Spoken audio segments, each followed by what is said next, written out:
বিয়ে বাড়িতে এসেছি, আরাম করে চেয়ারে বসে আছি। হঠাৎ কিউট একটা বাচ্চা এসে উচ্চ স্বরে বলল, আব্বু আমাকে টাকা দাও। বাচ্চাটার কথা শুনে আতঙ্কে উঠলাম। চোখ কপালে তুলে বাচ্চা ছেলেটার দিকে তাকিয়ে রইলাম। পেটের নাড়িবুড়ি কেমন কেমন করে যেন নড়ছিল।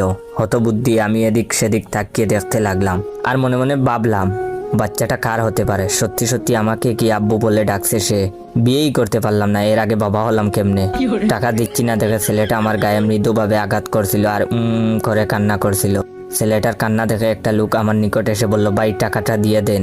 বিয়ে বাড়িতে এমনিতে গেঞ্জাম, তার উপর বাচ্চা ছেলের কান্না সহ্য করা যায় না, ভাই টাকাটা দিয়ে দেন। লোকটাকে কি জবাব দিব বুঝতেছিলাম না। এর মধ্যে একটা রূপবতী মেয়ে এলো। তাকে কেন যেন চেনা চেনা লাগছিল। বাঁকা চোখে তাকিয়ে উত্তেজিত গলায় আমাকে বলল, এই তুমি এখনো বাবুকে টাকাটা দাওনি? কেমন মানুষ তুমি, শুধু শুধু আমার ছেলেটাকে কাঁদাচ্ছ। মাথার উপর বাজ পড়লো বলে মনে হলো, নিজেকে মানসিক রোগী মনে হলো। ভাবলাম কবে পাবনা থেকে ছাড়া পেয়েছি, কবেই বা পাগল হয়েছিলাম, নাকি মেয়েটা আর ছেলেটা সহ পাগল। মেয়েটাকে কিছু না বলে চেয়ার ছেড়ে বন্ধুর রুমে গেলাম, কিন্তু একটু পরেই দেখি সেই মেয়েটা এসে হাজির। এসেই খেপা বাঘিনীর মতো রূপ নিয়ে চেঁচিয়ে বলতে লাগলো, কিপটামি কবে দূর হবে তোমার? সব জায়গাতে কিপটামা কিন্তু চলবে না। তাড়াতাড়ি টাকা বের করতে বলছি, বের করো। আমার হয়ে বন্ধু বলে উঠলো, আপু কি শুরু করছিস এগুলো? বন্ধুকে ধমক দিয়ে চুপ করিয়ে দিল মেয়েটি। এরপর বলল, তুই চুপ থাক, আমার স্বামীকে যা ইচ্ছা তাই বলবো, তোর কি তাতে? আমি বন্ধুর দিকে ভূত দেখার মতো করে তাকিয়ে রইলাম। বন্ধুও আমার দিকে। বাধ্য হয়ে পকেট থেকে 10 টাকা বের করে দিলাম। টাকা দেখে মেয়েটি যেভাবে চোখ বানিয়ে তাকিয়ে রইল, দেখে মনে হলো এখনই আমাকে কাঁচা গিলে খাবে। মানিব্যাগ থাবড়ি দিয়ে 1000 টাকার কচকচা নোট নিয়ে নিল। এরপর বেঞ্চি কেটে চলে গেল। বিকেলে খেতে দেওয়া হলো বন্ধুর ঘরে। বন্ধুকে নিয়ে খাচ্ছিলাম, তখন সেই মেয়েটি রুমে এসে আমাকে নরম স্বরে বলল, এই তোমার না গরুর গোস্ত খাওয়া মানা, দাও তো গোস্তগুলো দাও, তুমি মাছ দিয়ে খাও।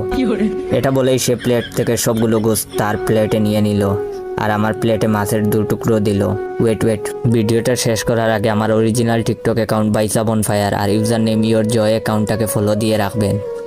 আর হে, এই ভিডিওতে কয়েকটা কপি লিঙ্ক আর কমেন্ট করবেন। আর লাইক দেওয়া কি হয়েছে? লাইক দাও তাড়াতাড়ি। মেয়েটার আচরণ দেখে আমার বন্ধু হা হয়ে গেল, আর আমি হতবম্ব নির্বাক হয়ে প্লেটের মাছের দিকে তাকিয়ে রইলাম। ভাবলাম বিয়ে খেতে তো আসিনি, ফেক বউয়ের জ্বালাতন সহ্য করতে আসছি। এটা যে কোন গন্ডারের বউ আল্লাহই ভালো জানেন।